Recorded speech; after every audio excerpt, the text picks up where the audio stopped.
David took one look. And then he made the big mistake. He looked again. Guys, girls, let's be honest, okay? Beautiful creatures walk our planet. They do. They're going to pass by. There's nothing you can do about that. Married, single, old, young, it doesn't matter. The problem happens when we go,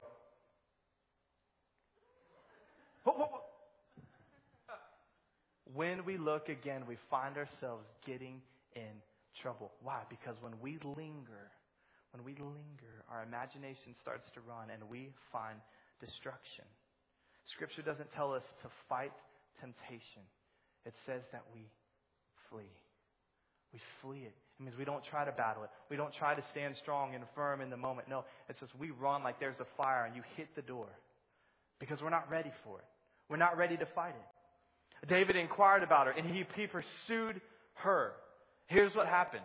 He should have stopped 3 different times. Let me tell you what they were. The first one is he should have stopped when he discovered that Bathsheba was the daughter of Eliam. Because what that meant is she was the daughter of Eliam, which means she was the granddaughter of Ahithophel.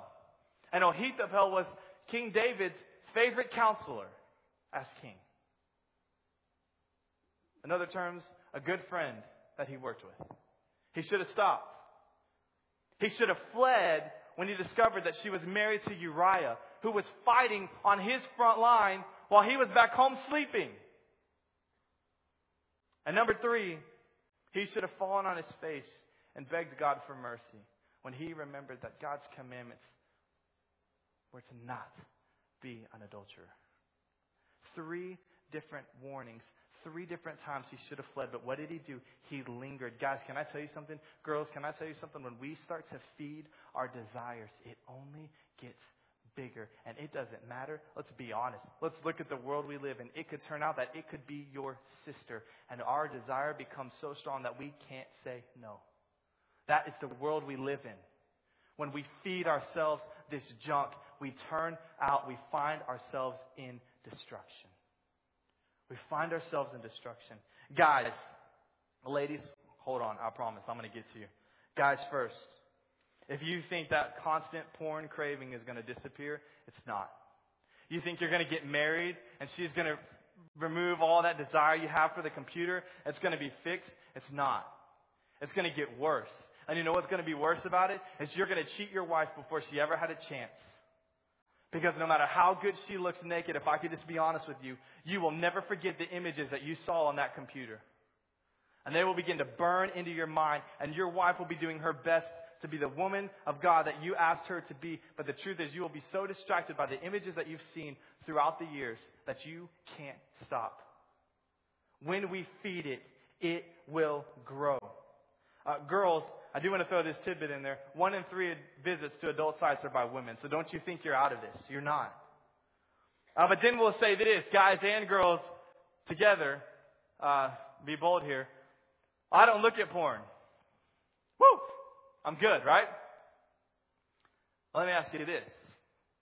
Do you think that masturbation that you participate in on a daily, maybe weekly basis is going to disappear? You think it's going to go away? No. It's going to get worse. It's going to get worse. And it's going to become an addiction. Let me tell you why. Okay, I'm going to read because I don't want to say the wrong thing. When you experience a sexual release, endorphins and encephalin. I hope I said that right. If I didn't, just pretend like I did. Endorphins and encephalin. That sounds better. Encephalin, they come together, right? And they start moving around in your brain. They start moving around your brain. And then they hook on to your MPN. Your MPN. Your medial preoptic nucleus. So what happens is these things start floating around in your brain, and then they hook onto here. And guess what's taking place? The same thing that happens when you do coke. Cocaine, not soda pop. The same exact reaction that happens when you do cocaine happens when you experience a sexual release. What does that mean? You become addicted. Not only addicted, you remember the images, the environment, and the feeling that you felt. Now you say, okay, that's great. You taught me a lot. That doesn't make any sense. Well, here's what it looks like.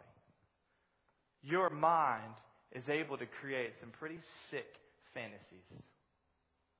some pretty sick images, some pretty sick whatever you want to call it. And as you're experiencing those releases, it burns in your mind and you become addicted. And a lot of people I hear will tell me, well, when I get married, it won't matter anymore because I'll have a wife every day. Can I be honest with you guys? And there's some married people in the house, they can contest to this. Before you get married, all you want to do is have sex. People are telling you, don't have sex. Stop. Please, can I put this ring on you? Stop. Please stop. Wait till you get married. Then you get married in a few months, it may be a year or two in, it starts to die down. I know it's hard to believe. I don't quite get it myself yet. Maybe I'm wrong. I hope I am. But from what I hear and from what I see, it starts to die down. Can someone just give me a head nod? All right. But that's what happens. There's a burning passion before, and then it starts to dwindle down. That doesn't mean it's the end of the world. It just means you have kids and you realize you need to stop. Okay? But the point is, listen. The point is, these things start burning in your mind and you become addicted to them as if you were addicted to crack cocaine. It does not stop. And if it does, it is not easy. We must protect ourselves, guys. Job 31:1 says, I made a covenant with my eyes not to look lustfully on a woman. That must be what we claim if we are going to be men of God. We must claim that. Ladies, Bathsheba was careless. She went in the wrong place. She was there at the wrong time. She was careless. The Lord loved her. I don't know if they had shower curtains back then, but she needed something. She needed to protect herself. Here's what I want to say to you. When you linger around and your lower than normal cut shirt, sexier than thou clothes, you set up the same problem. And can I be even more honest with you? Girls, you attract what you wear. You attract what you wear. If you want to dress modest, you're going to attract most likely a guy that's of modesty. But if you want to dress sexy and if you want to dress low cut and you want to just show all your goodies, guess what? You're going to attract guys that are looking for that and only that. Do you believe that? Because that's how it works. Guys can be... I'm not going to do it, Josh.